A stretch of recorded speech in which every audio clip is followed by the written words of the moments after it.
자, 이번 시간에 논의 드릴 주제는 용도 지역의 지정 또는 변경에 관한 계획, 요 주제부터 보도록 하겠습니다. 그래서 관리계획 다시 그림 보시게 되면 어떤 토지에 대해서 건폐율과 용적률과 용도 제한, 높이 제한 등을 하기 위한 개념. 이게 관리계획이고요. 그 중에서 항상 토지에 존재하는 개념이 용도지역이라는 개념이 되게 됩니다. 그래서 용도지역이라고 하는 거 결국은 이제 토지에 항상 존재하는 개념이고요. 경우의 수가 총 21개 중에 하나의 용도지역을 정해서 건폐율과 용적률과 용도 제한 등을 규제를 하게 됩니다. 해서 뼈대 이렇게 일단 잡고 들어가셔야겠고요.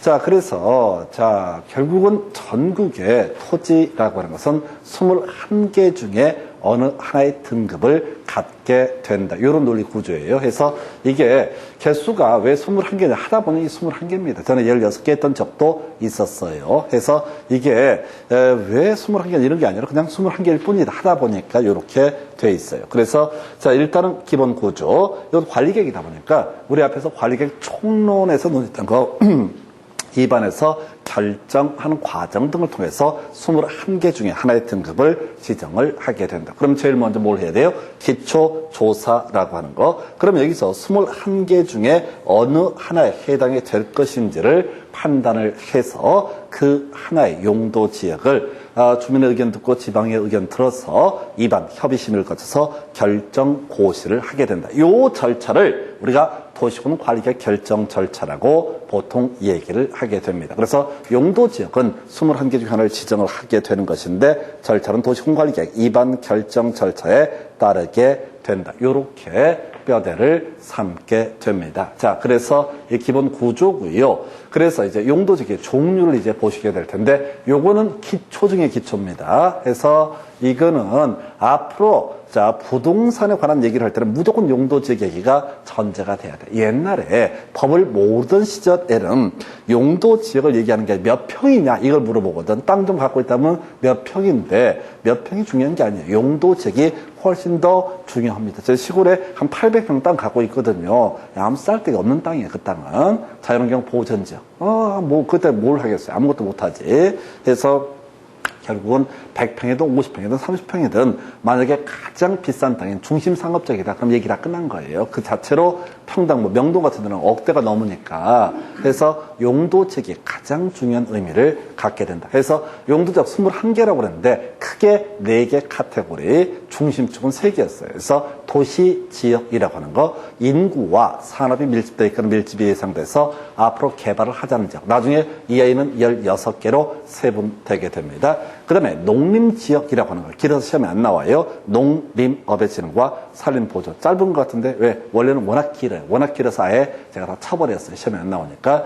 그 다음에 자연환경 보전지역 가끔 나와요. 이게 이제 부동산 학계론이라는 과목을 할 때도 출제가 됐는데, 자연환경 보전지역은요 겁나 길어요. 키워드 보전하고 보육성하자는 지역, 이렇게 뼈대를 잡습니다. 해서 보전하고 보육성이라고 하는 거, 이게 용도지역의 3대 축입니다. 자, 그래서 용도지역을 정하려면 입안에서 결정하는 과정을 거칠 텐데, 이게 총 21개라고 했지만 우선 크게 3대 축, 도시지역, 농림지역, 그리고 자연환경 보전지역 셋 중에 하나가 중심축인데 애매한 토지가 있다라고 했을 때 그때 지정하는 게 뭐가 된다? 관리지역이라고 해서 계획관리, 생산관리, 보전관리 이름만 외우시면 됩니다. 절대 내용을 알려고 해서도 안 되고 그 시험에 나오지도 않아요. 그래서 계생보해서 계획관리지역은요 도시지역에 준해서 관리가 필요한 지역, 생산관리지역은 농림지역에 준해서 관리가 필요한 지역, 보전관리지역은 자연환경 보전지역에 준해서 관리가 필요한 지역, 이렇게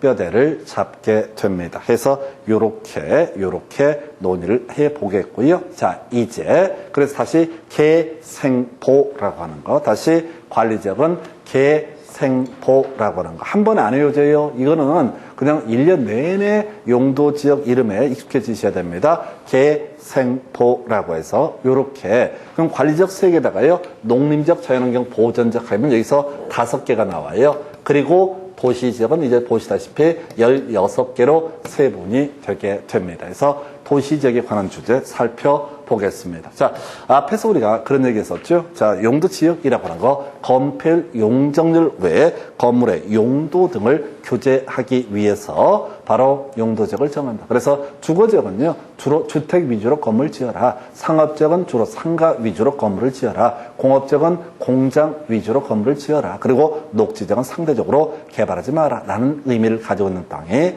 이런 의미를 가지고 있습니다. 그래서 주거지역부터 이제 세분에 갈 텐데, 자, 우리 지금 시험 문제에서는 이 도시지역의 세분 중에서 이게 부동산 학개론에서도 나오고요. 그 다음에 공법에서도 이슈가 될 수가 있는데, 주거지역만 시험에 출제가 됩니다. 왜? 출제위원들 지들을 보기에도 인간적으로 너무 많거든. 그러니까 이건 던져주는 지문을 구성할 때 뭘 가지고 구성한다고요? 바로 주거지역만 시험 문제 구성을 했던 바가 있습니다. 아주 오래전에 공업적 이런 게 나온 적이 있는데 벌써 한 15년 가까이 되는 지문들이고요. 그래서 어차피 다 못하니까 주거지역이라도 알자 이렇게 갈 텐데, 일단 주거지역은요, 크게 전일준, 크게 세 개 카테고리, 전용주거, 일반주거, 준주거. 이거 의미 세 개밖에 아무 의미 없습니다. 이름 하다 보니까 이름을 이렇게 붙였을 뿐이고요. 전일준이라고 하는 거, 전용주거, 일반주거, 준주거로 세분을 하게 됩니다. 해서 전용주거죠. 주택의 종류에 따라서 1종과 2종으로 분류합니다. 그래서 단독주택 중심의 양원 주거환경 보호를 목적으로 하는 게 1종 전용주거죠. 이에 비해서 공동주택 중심의 양원 주거환경 보호하는 것이 2종 전용주거. 이것만 가십시다. 자, 1종 전용주거적은 어떻다? 1종 전용주거적은 단독주택 중심. 자, 일전단 이렇게 가십시다. 다 못 외우니까 1종 전용주거지역은 어떻다? 단독주택 중심. 2전공 이렇게 가야 돼요. 2종 전용주거지역은 공동주택 중심이라고 하는 거. 딱 여기까지 1전단 2전공이라고 하는 거. 1종 전용주거적은 단독주택 중심, 2종 전용주거적은 공동주택 중심. 욕심 부리지 마시고요. 1전단 2전공이나 외우죠. 거의 안 나오니까. 거의 안 나오는데 부동산 학개론에서 이런 주제가 나왔거든. 그래서 트릭을 쓰는데 현혹되지 마시고 1전단 2전공 해서 1종 전용주거적은 단독주택 중심, 2종 전용주거적은 어떻다? 공동주택 중심이라고 하는 거. 일단 이것만 하나 외우고 가십시다. 1전단 2전공이라고 하는 거. 1전단 2전공, 1전단 2전공, 1전단 2전공이라고 하는 거. 1종 전용주거적은 단독주택 중심, 2종 전용주거적은 공동주택 중심. 의미가 이런 식이야. 내가 땅을 갖고 있는데 국가나 지자체에서 1종 전용주거적으로 지정했으면 거기다 뭘 지어라? 단독주택 중심으로 지어라. 그 다음에 2종 전용주거지역일 때는 어떻다? 공동주택 중심으로 주택을 지어라. 이런 의미. 어려우니까 나머지 뉘앙스로 가야 되고요. 1전단 2전공이라고 하는 거 일단 외우셨고요. 그 다음에 일반 주거적, 편리한 주거환경 조성을 목적으로 하는데, 자, 보니까 1종 일반 주거적은요, 저층, 그 다음에 2종 일반 주거적은 중층, 3종 일반 주거적은 중고층이라고 되어 있어요. 그래서 이거 듣고 이제 버려야 되는 주제인데, 이 저층은 4층 이하를 의미합니다. 그 다음에 중층은 16에서 18층을 의미합니다. 중고층은 그보다 큰 층수를 얘기하겠죠. 그래서 여기서 이제 나중에 이슈가 될 게, 이 1종 일반 주거지역에는요, 아파트가 설치될 수 없습니다. 아파트는요, 5개층 이상의 주거용도로 쓰였을 때 그걸 뭐라고 한다? 아파트라고 정의를 하게 됩니다. 해서 나중에 외울 게 있는데, 하여튼 일단은 1전단 2전공이라고 하는. 그러면 1종 전용 주거지역에는 어떻다? 아파트를 설치할 수 없다라고 하는 거. 1종 일반 주거지역에도 어떻다? 아파트 설치할 수 없다. 해서 외울 게 지금까지 나온 문제를 가지고 분석을 하게 되면 이런 식이죠. 1전단 2전공, 그 다음에 1종 무조건 아파트 안 돼. 1종은 무조건 아파트가 안 돼. 1종은 일종 전용이든 1종 일반이든 간에 아파트라는 것은 어떻다? 설치할 수 없다라고 하는 거. 1전단 2전공, 그리고 일종은 무조건 아파트가 안 된다. 이게 맥시멈. 지금까지 나왔던 문제 우리가 준비할 수 있는 건 이걸로 끝나는 거예요. 해서 1전단 2전공. 자, 정의입니다. 1종 전용주거적은 단독주택 중심, 2종 전용주거적은 공동주택 중심, 그리고 1종은 뭐가 됐든 간에 아파트는 설치할 수 없다라고 하는 이렇게 무식하게 외우시면 되겠습니다. 그래서 이 정도. 그 다음에 이제 준주거적은 주거 기능 외 상업 업무 기능의 보완이 필요한 적 이렇게 정의를 합니다. 그래서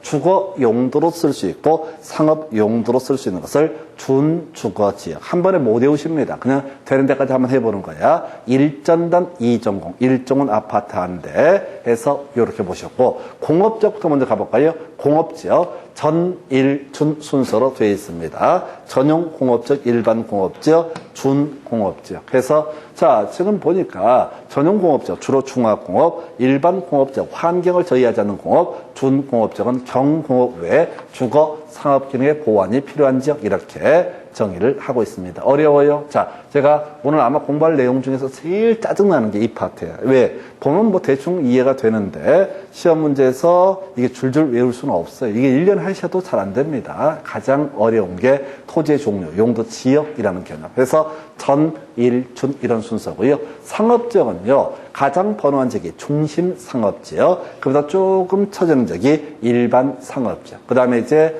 유통상업지역하고 근린상업지역이 있는데 유통상업지역은 도매시장, 그 다음에 근린상업지역은 소매시장을 의미한다. 뉘앙스의 문제입니다. 오늘 금방 안 외워져요. 외워봤자 생활에 직접 보태면 안 되고요. 유통상업지역이 나중에 보시면 고밀도 개발이 가능합니다. 그래서 우리가 자, 도매상가하고 소매상가를 보게 되면 아무래도 도매상가가 건물을 더 높게 짓죠. 그게 유통상업지역.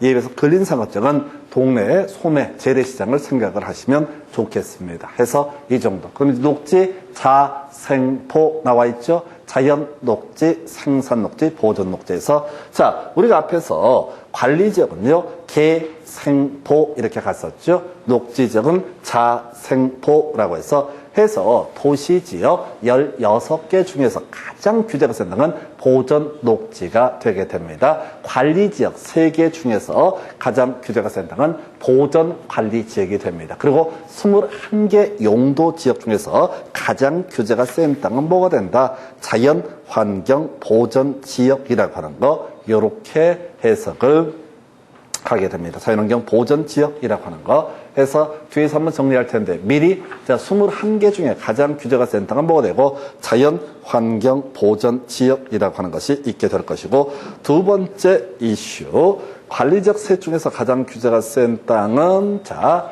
보전 관리지역 녹지자, 도시적 16개 중에서 가장 규제가 센 땅은 뭐가 된다? 보전 녹지라고 이렇게 해석을 하게 됩니다. 해서 이 정도가 용도적의 기본적인 종류가 되게 됩니다. 자, 용도적인 종류가 이렇게 기본적인 종류가 16개. 자, 그래서 이렇게 이제 자, 16개가 있다고 쳤을 때 다시 갑시다. 용도 지역을 지정할 때 어떻게 한다고요? 이렇게 자, 21개 기준점이 있겠죠. 이 기준점에 따라 조사해 보니까 21개 중에 어느 것에 가장 적합한지에 따라서 해당 용도 지역을 입안 결정 과정을 통해서 다 지정을 하게 된다라고 하는 거. 그래서 용도적 정할 때는 기본적으로 입안 결정 과정을 거친다. 이렇게 가게 되는데 여러분 교재 22페이지 가서 보시게 되면은 추가적인 항목, 요즘에 법령 개정 등에 나와 있어요. 그래서 용도 지역의 지정이라고 하는 거, 입안에서 결정하는 과정 등을 거치게 되게 된다라고 되어 있는데 거기 이제 교재 보니까 시도 조례에 따른 용도적 세분적 나와 있죠. 주상공록은 지금 16개가 아니라 조례를 통해서 더 많이 세분해서도 지정을 할 수가 있다. 최근에 우리 법에 들어온 조문 중에 하나가 되겠습니다. 그래서 지금까지 법에서 예정하고 있는 건 16개지만 경우에 따라서 더 크게 개수가 늘어날 수도 있다. 별로 중요치 않습니다. 그저 지금까지는 문제 구성도 안 됐었고요. 용도적의 지정 변경은 도시군 관리계 입안 결정 과정에 따라서 지정이 되게 된다. 이렇게 뼈대를 잡아요. 자, 그 다음에 이제 지정 설정의 특례를 설명을 드릴 텐데 미리 말씀드리면 거의 출제가 되지 않습니다. 거의 출제가 되지 않고 지금 8년 정도 기준으로 지문 3개 출제가 됐었고 하나만 답이 됐던 바가 있습니다. 다시 갑시다. 자, 토지 21개, 기본적으로 21개 중에 어느 하나의 등급을 매기는 과정, 용도적을 정할 때는 기본적으로 입안해서 결정하는 시간, 엄청난 시간이 소요가 됩니다. 우리 앞에서 공부할 때 환경성 검토, 토지 적성 평가 뭐 이런 거 있었잖아요. 겁나 시간 많이 걸립니다. 지구 단위 계획은 어떻게 할 수 있다? 생략할 수 있다. 그 얘기는 용도, 지역 등은 그런 복잡한 절차를 모두 거쳐야 된다라는 의미를 가지고 있습니다. 그렇다 치고, 자, 지금 이제 공유수면 매립지 얘기가 나와 있는데 원칙이 있고 예외가 있어요. 그럼 우리가 기억할 건 항상 뭐라고요? 시험 문제 혹시 답을 뽑는다라면은 예외만 낼 수가 있습니다. 원칙은 나오더라도 답이 되지 않습니다. 우리가 필요한 것은 다음 중 옳은 걸 고르시오, 틀린 걸 고르시오가 중요한 게 아니라 다음 중 답을 고르시오라고 하는 게 출제 이슈가 되는 거예요. 자, 공유 수면의 매립지. 자, 설명드릴까요? 바다를 메꿨습니다. 바다를 메꿨습니다. 바다 메꾸는 문제가 몇 가지 나오죠. 부동산 학개론에서는 그런 얘기를 합니다. 토지의 자연적 특성이라는 얘기를 하면서 부증성이라는 예시를 던져주게 됩니다. 그래서 일반적인 재화와 달리 토지는 물리적으로 그 공급량을 늘릴 수가 없다. 이걸 우리가 부증성이라고 부르면서 학개론 파트에서는 출제 이슈가 됐던 게 뭐냐면은 공유수면 매립이나 산지 개간을 통한 택지의 추가적 공급이라는 것은 소위 이름하여 뭐가 아니다. 부증성의 예외가 아니다. 이런 게 출제 이슈가 되게 됩니다. 자, 그러다 치고 바다를 메꾸게 됩니다. 이게 바다고 이게 육지라고 한번 전제를 해보겠습니다. 육지에는 항상 토지는 뭐가 깔려있다? 용도, 지역 21개 중에 하나가 깔려있는 상태입니다. 근데 바다를 메꾸었습니다. 바다를 메꾸었으면 입안 결정 과정을 통해서 용도, 지역을 지정을 해야 되는데 혹시 자, 이 바다를 메꾼 매립 목적하고요 이웃하고 있는 용도, 지역의 내용이 동일하다, 똑같다라고 하게 되면은 굳이 입안 결정 과정을 거칠 필요 없이 이때는 특별히 어떻게 한다? 이웃하고 있는 용도 지역으로 지정된 것으로 본다라는 명제가 나옵니다. 그래서 자, 그래서 이 공유수면 관련해서는 아주 오래전에 나왔어요. 아주 오래전에 10년 전에 나왔었고 지금 파봤자 영향가 없어요. 그래서 혹시 낸다라고 하면은 우리가 기억할 게 뭐라고요? 공유수면이라는 단어가 나오면은 뭘 찾아야 돼? 같으면을 찾아야 됩니다. 공유수면 같으면은 그냥 특별히 어떻다? 지정된 것으로 본다. 바다를 메꿨는데 옆에 토지가 택지야. 거기다가 택지 조성을 목적으로 바다를 메꿨다라고 하면 굳이 빤히 해본 빤히 아는 건데 그냥 굳이 복잡스럽게 5년 6년 걸려서 입안 결정 과정 거칠 필요 없이 이때는 어떻게 한다? 이웃하고 있는 용도적으로 지정된 것으로 본다. 외울 게 뭐라고요? 공유수면 뜻 뭐라고요? 같으면은 지정된 것으로 본다. 요거 하나만 기억하시면 됩니다. 다시 시험 문제 답을 뽑을 때는 공유수면 뜻 뭐라고요? 같으면은 지정된 것으로 본다. 다르면 어떻게 합니까? 입안 결정 과정 거쳐야 됩니다. 잘 모르겠으면 어떻게 합니까? 입안 결정 과정 거쳐야 됩니다. 둘 이상의 용도적과 물려있다. 그러면 입안 결정 과정을 거치는데 같았을 때만 특별히 어떻게 한다?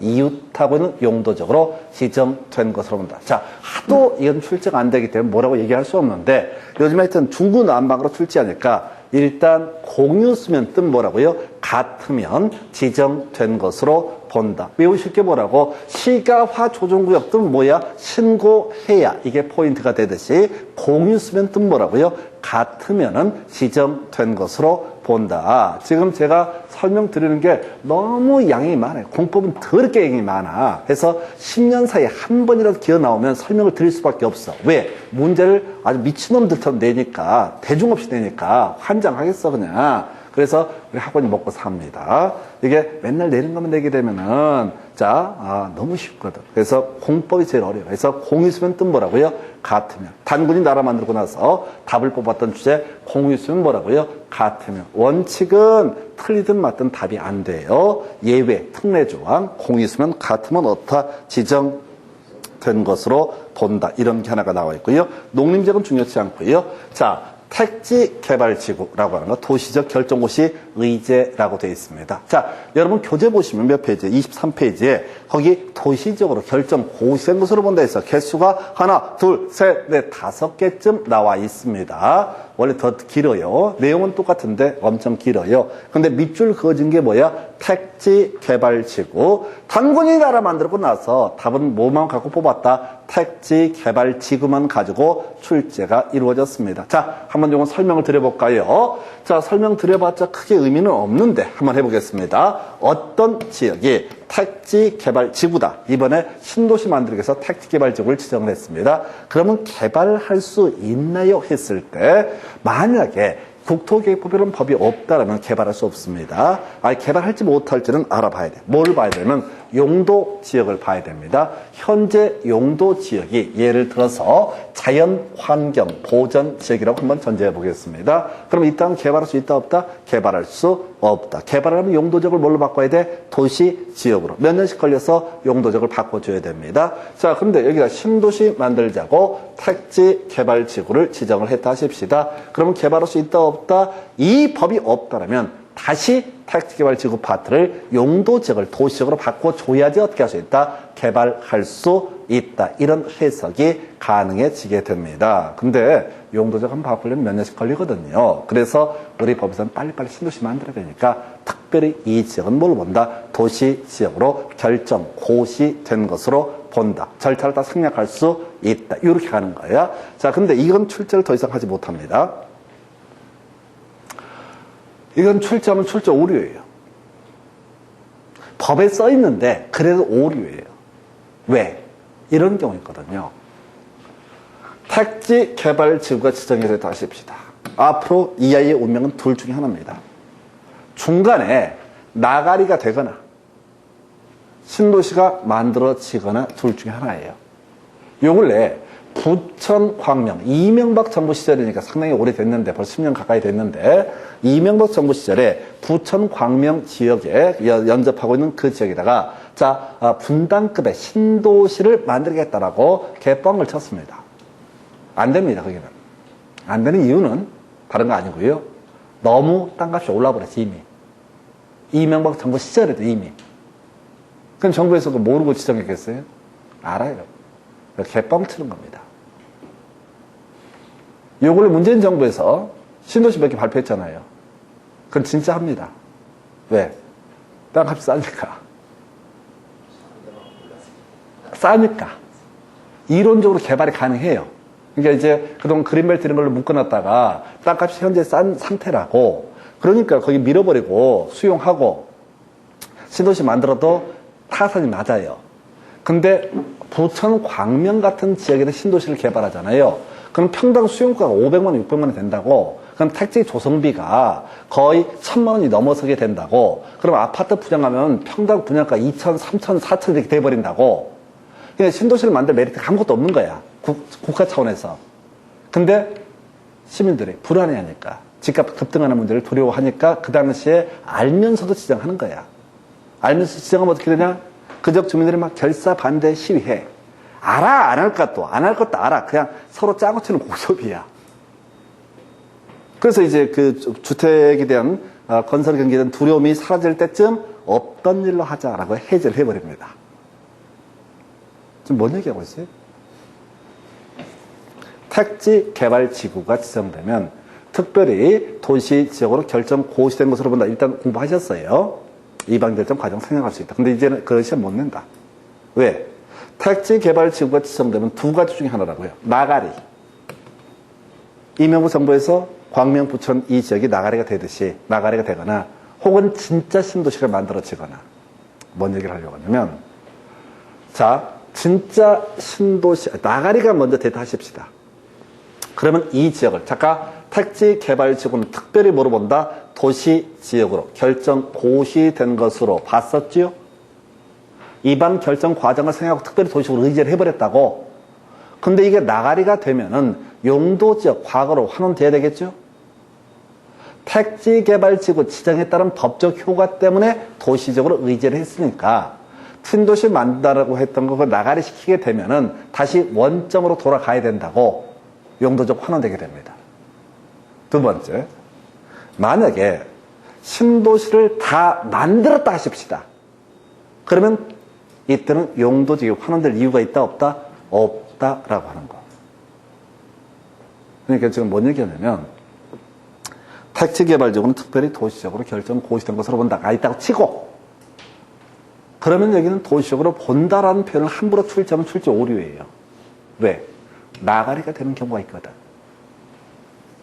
다시 택지개발지구는 도시적으로 결정 고시된 것으로 본다. 일단 맞아요. 법에 나와 있으니까.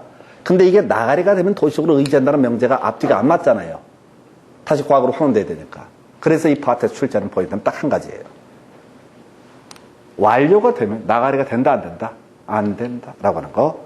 이걸 택지발사가 완료되게 되면 어떻다? 환원되지 아니한다 이렇게 가는 거예요. 그러니까 이게 문제가 대박이야. 이 문제 하나를 통해서 모든 명제를 다 소화하는 게 뭐냐면 완료, 택지발사 완료되면 어떻다? 환원되지 아니한다. 외울 게 뭐라고요? 환원되지 아니한다. 외울 게 뭐라고요? 환원되지 아니한다. 이것만 낼 수 있어요. 틀리든 맞든. 예를 들어서 틀린 것을 고르셔야 할 때 환원된다라고 해서 틀리게 뽑거나, 또는 옳은 것을 고르시오 환원되지 아니한다를 가지고 답을 뽑거나, 그래서 과정을 다 잊어버리시고 옳은 것을 고르시오 다 환원되지 아니한다. 절대 출제 오류가 발생하지 않아요. 이게 정말 문제 잘 만들어 출제위원들이. 수많은 쟁점들에서 출제 오류를 다 벗어나올 수 있는 거 환원되지 아니한다. 이 얘기는 이 앞의 내용을 다 소화했을 때 이 개념을 이해하실 수 있습니다. 그러니까 이 기출문제를 분석하다 보면은 제가 느끼는 건데, 무릎을 탁 쳐요. 와우, 진짜 얘들 깔끔하다. 왜? 예외만 출제를 하니까. 옛날에 10여 년 전, 15년 전, 이때 문제 구성할 때는 그냥 도시적으로 결정 고시된 것을 보면 옳은 것을 고르시오. 택지개발, 이런 식의 유치한 문제를 냈어. 근데 지금에 와서 검토하면 그건 출제 오류 시비가 나와요. 왜? 택지개발지구 나가리 될 수도 있잖아. 이건 포섭 못 하잖아. 그러니까 얘들이 출제하는 것은 뭐라고요? 환원되지 아니한다. 외우셔야 됩니다. 아까 우리 이런 거 있었죠? 시가화 조정구역, 뜻 뭐라고요? 신고해야. 여기는 거두절미하고 그냥 환원되지 아니한다. 왜? 택지개발지구 말고도 경우의 수가 되게 많거든요. 뭐가 나올지 알 수가 없어요. 그래서 우리가 기억해야 될 건 뭐라고요? 환원되지 아니한다. 근데 이 환원되지 아니한다는 어디에 있어요? 제일 뒤에 숨어 있습니다. 그래서 용도지역 할 때 제일 끄트머리만 보셔야 돼. 환원되지 아니한다. 진짜 어려워요. 공부하는 방법이. 근데 분석 툴 자체를 분석하고 접근을 하게 되면 딱 떨어집니다. 이게 정말 문제 잘 만들어요. 제가 지금 이제 요 관련해서 저도 이제 문제집 작업을 지금 벌써 시작을 했는데 죽을 맛이에요. 왜냐면은 한 문제를 가지고서 철저하게 분석을 해야 되거든요. 정확하게. 출제 오류가 안 나오게. 그게 이런 지문, 환원되지 아니한다. 그대로 내도 상관없습니다. 왜? 이런 비슷한 지문이 지금 지금 8회 때인가 출제가 됐었고요. 또 24회 때 도시개발법에서 비슷한 주제가 나와요. 거기서 똑같은 패턴입니다. 환원되지 아니한다. 여러분들 도시개발법인지 국토개발법인지 모릅니다. 그냥 그저 외울 게 뭐라고요? 환원된다 틀렸고 환원되지 아니한다 오른편. 요 정도까지 보셨습니다. 그래서 두 가지 주제로 설명드렸습니다. 공유수면 같으면 지정된 것으로 본다. 같았을 때는 포인트. 그 다음에 이제 완료되면 어떻다? 환원되지 아니한다라는 주제 두 가지 설명드렸습니다. 그 외 관리적인 농업진흥지역, 농사 열심히 짓는 지역이니까 특별히 농림적 결정고시인데 얘는 나와도 답이 되지 않습니다. 왜? 20년 동안 답을 안 뽑았으니까. 그래서 결국은 출제위원들이 답을 뽑아낼 때는 진짜 가치가 있는 문제들, 가치가 있는 주제를 가지고 출제가 이루어집니다. 그래서 이렇게 해서 자 무슨 얘기하다가 용도지역의 지정이라거나 이반 결정 과정을 거치는 게 원칙이다라고 했었고요. 예외 두 가지. 공유수면 같으면 지정되지 같으면 지정된 것으로 본다. 그리고 환원되지 아니한다. 이렇게 설명드렸습니다. 제일 확률성 높은 건 이하이죠. 자, 이 숫자 외우셔야 됩니다.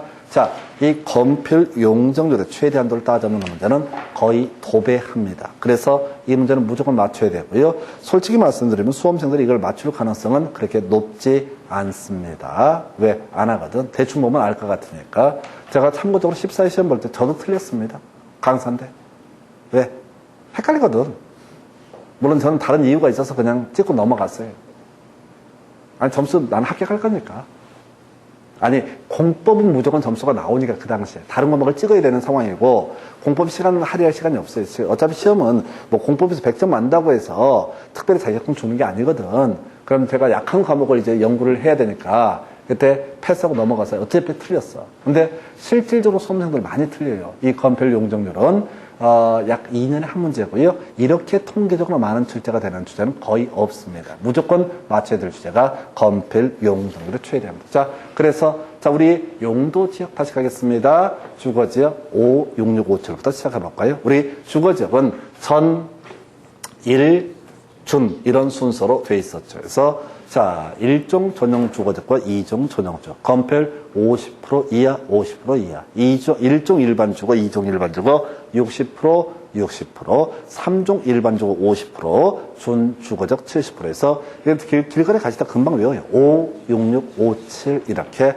돼 있습니다. 물론 이때 논의의 전제는요, 용도적인 종류를 미리 알고 있어야 돼. 5, 6, 6, 5처럼 다 외우지만 절대 시험장 가면 멘붕 와버리거든. 실제 문제를 풀어갈 때는 어떻게 해야 된다고요? 전, 일, 준 써놓고 5, 5, 6, 6, 5, 7 이런 식으로 하게 되면은 시험장에서 자기가 스스로 컨닝 페이퍼를 만드는 거야. 시험 볼 때.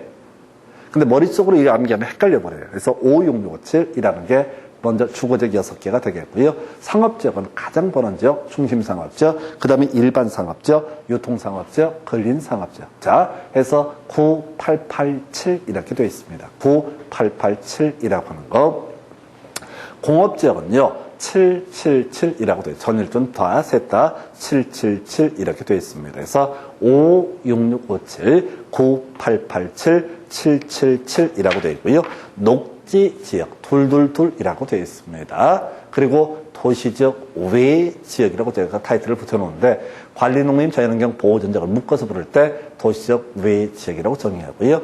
계획관리적 40% 이하고요. 생산관리, 보호전관리, 농림 자연환경 보호전지역 모두 20% 이하라고 되어 있어요. 그래서 5, 6, 6, 5, 7, 9, 8, 8, 7, 7, 7, 7 다 20% 이하고 계획관리적 40% 이하라고 하는 거. 이게 건폐율의 최대 한도. 나중에 제가 뭐 이런 거 웬만하면 복습하라는 얘기 안 하는데 요건 주말 같은 때 좀 시간 되실 때 하면 일 없이 한번 쓱 많이도 하지 마세요. 많이 해봤자 의미도 없어. 돌아서면 잊어버리는데 자, 이거 보면요. 한 3분 정도는 보실 수 있거든요. 예. 그래서 거기서 한 30분 동안 보잖아요. 짜증나요. 하지 마시고 1분에서 2분만 보시는 거예요. 어차피 안 하시겠지만 학원 오셔서 남는 시간에 5, 6, 6, 5, 7, 9, 8, 8, 7, 7, 7, 7 다 20%에 계획관리에서 40%야 이 파트 용적률을 같이 묶어서 1분만 투자를 하시라고. 그러면 한 10번 하게 되면 다 외우게 돼요.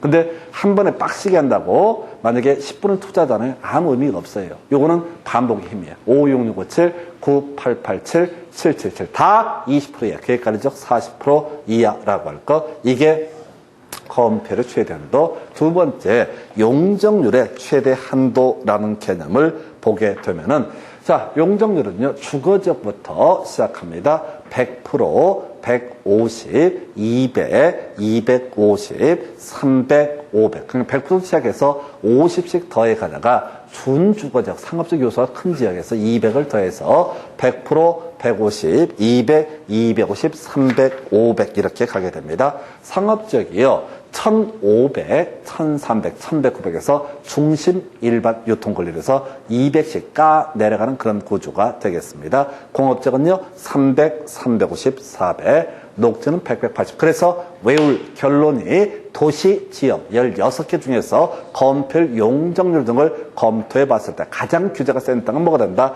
보전 녹지라는 결론에 도달하게 됩니다. 보전 녹지라는 결론에 도달하게 됩니다. 한편 도시적 외지역 다 80% 이하인데요. 계획관리적 얼마? 100% 이하. 그래서 자, 관리지역 3개 중에서요, 보존 관리지역이 가장 규제가 세다라고 제가 미리 말씀을 드렸습니다. 왜 그래요? 그냥 그래요. 그래서 건폐율과 용적률만 보면은 생산관리, 보존관리, 농림자연환경 보존이 똑같아 보이는데, 자, 마지막 규제인 용도 제한이라는 규제까지 검토를 하게 되면 뭐라고요? 결국은 보존 관리지역이 가장 규제가 세다, 이렇게 해석을 하게 됩니다.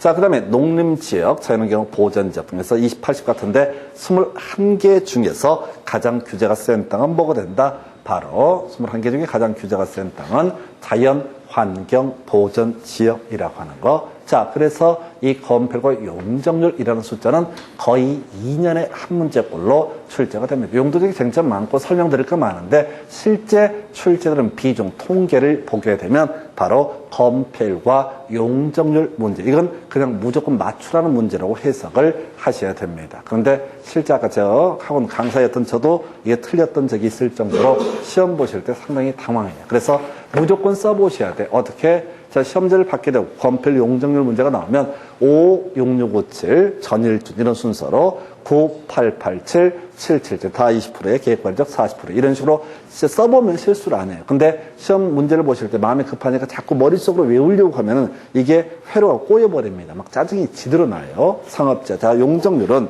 주거지역 100%부터 100%, 150, 200, 250, 300, 500. 상업지역은 1500, 1300, 1100, 900. 중심, 일반, 유통, 근린 이 순서고요. 공업지역 300, 350, 400, 녹지는 100, 180에서 보존 녹지가 가장 규제가 세다. 도시적 외지역, 자, 계획관리지역 100% 이하고 나머지 다 80% 이하라고 하는 거, 요렇게 전제를 삼게 됩니다. 그래서 숫자 무조건 외우셔야 됩니다. 그래서 이건 하루 이틀 사이에 되지는 거 아니고 내일 오셔서도 요것만 한번 쓱 한 1분 정도 투자하시고 다음 주 뭐 다음 날도 다른 거 보지 말고 이 건폐율 용적률 외워야 될, 절대적으로 외워야 될 항목만 한번 눈으로 스크린 하시면 이게 몇 번 하시면 금방 또 외우십니다. 해서 이렇게 해서 건폐율과 용적률 보셨는데 아까 우리가 용도 지역을 통해서 규제를 하는 게 건폐율과 용적률 외에 용도 제한도 규제를 한다고 설명을 드렸습니다. 해서 아까 우리 주거지역은 주로 주택 지어라, 상업지역은 뭘 지어라, 상가 지어라, 공업지역은 주로 공장 지어라, 이런 식의 논리 구조가 건축물의 용도 제한인데